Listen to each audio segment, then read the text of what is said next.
Hello dear Crusader Kings III players, I'm Athelas, welcome back to my channel. In the previous video of my Crusader Kings III series and Hearts of Iron IV series, I mentioned several important characters that shaped the history of Europe, and this time I want to focus on Scandinavia. There are really interesting characters and dynasties present in Scandinavian peninsula for both 1066 start and 867 start. However, I wanted to focus on a single dynasty that can be found in both of the starting dates.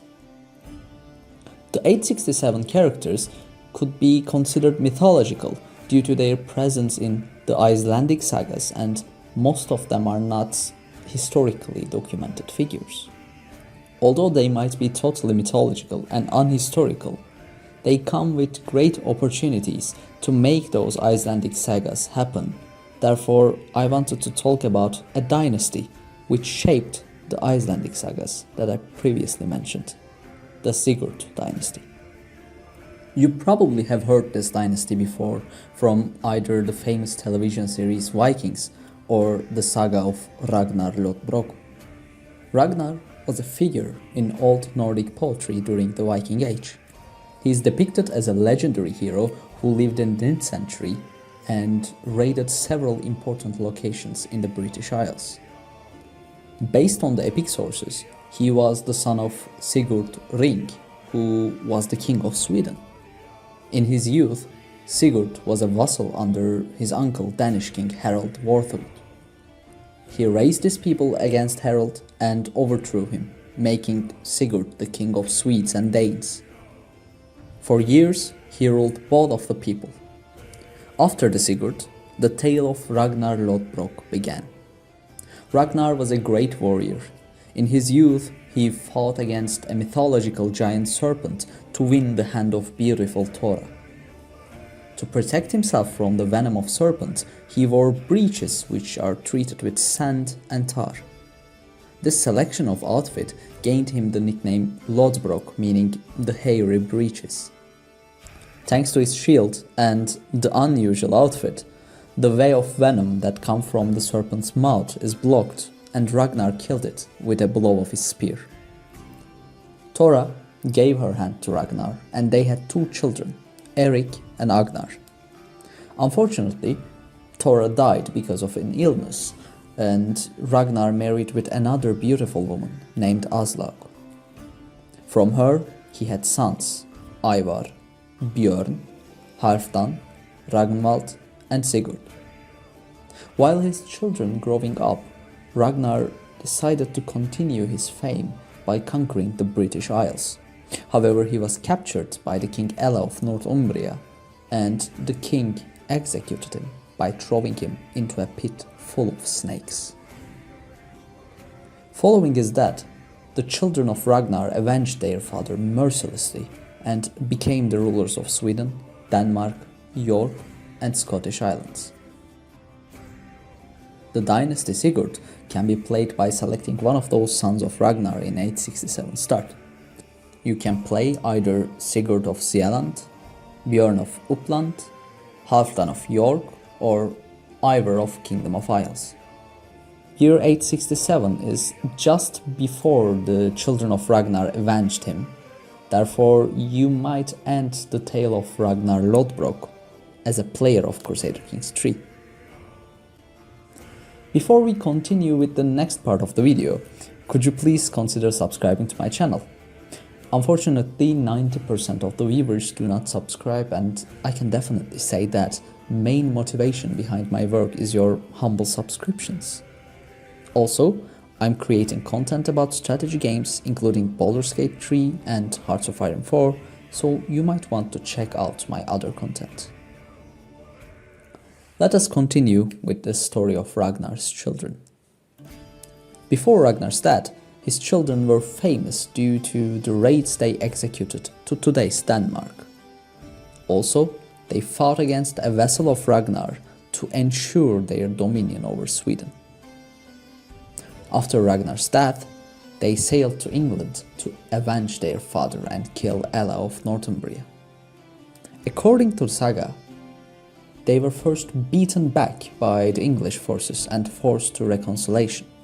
Ivar, the youngest son of Ragnarr, wanted a small land, as much as an ox's hide, and swore not to attack English people again. Then Ivar cut the ox's hide into thin straps and enveloped a large land to build a fortress. For years, he gained the trust of English chieftains and get more reputable and popular. After years, he decided to break his oath against King Ella and attacked him by calling his brothers to wage war against the murderer of their father.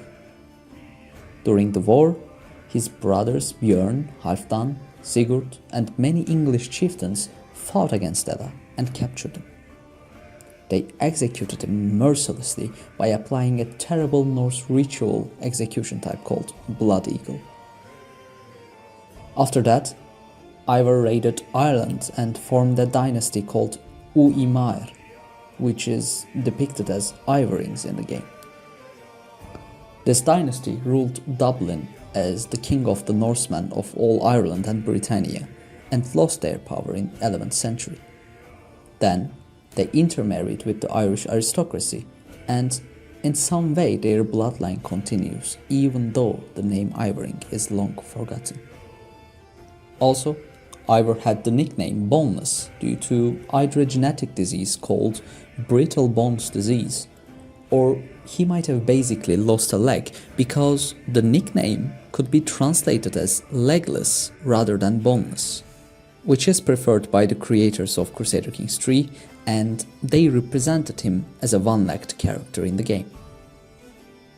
Björn ruled as the king of Uppland and formed of Munsö dynasty.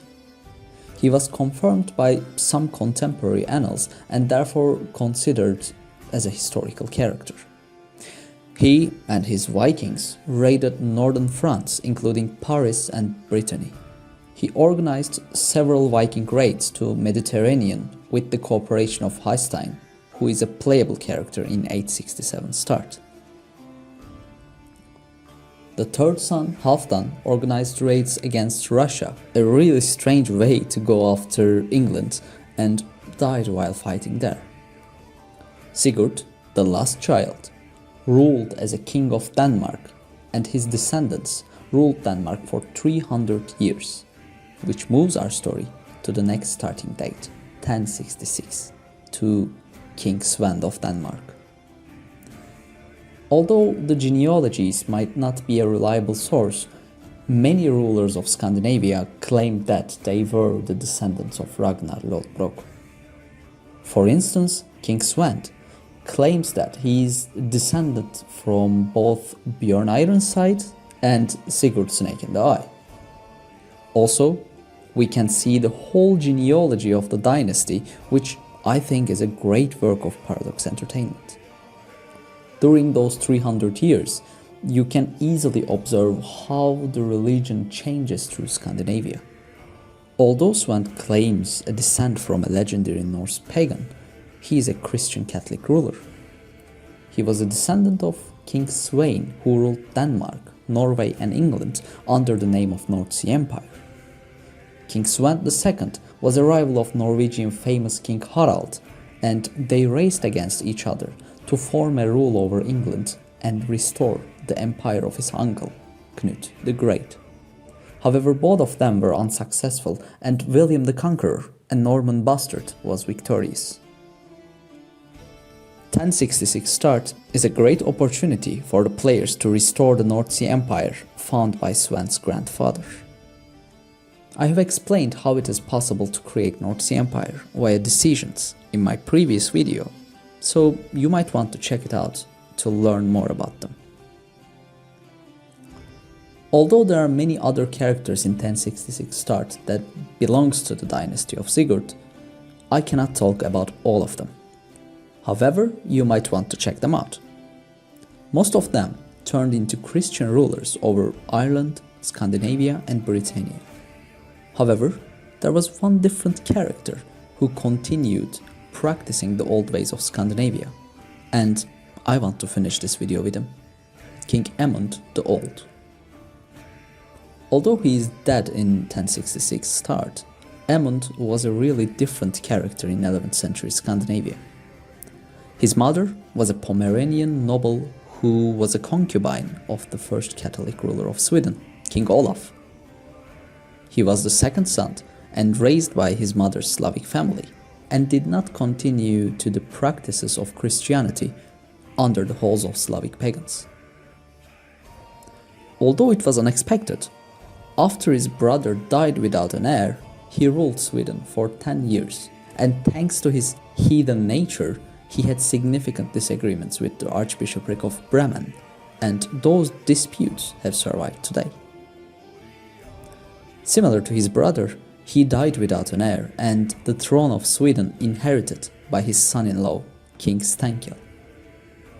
Strangely, Paradox wanted to continue the story of the heathen kings and added a son called Erik the Heathen as a legitimized bastard to his family. Therefore, it is possible to continue the lineage of Björn Ironside and bring back the old ways of Vikings to the Scandinavia. And here we are, at the end of this video. Thank you very much for watching, and if you are interested, there are many other videos about Crusader Kings III in my channel, and you might want to watch them too. Also, I'd like to hear your own stories about Scandinavia, so that do not hesitate to share them in the comments down below. For now, goodbye.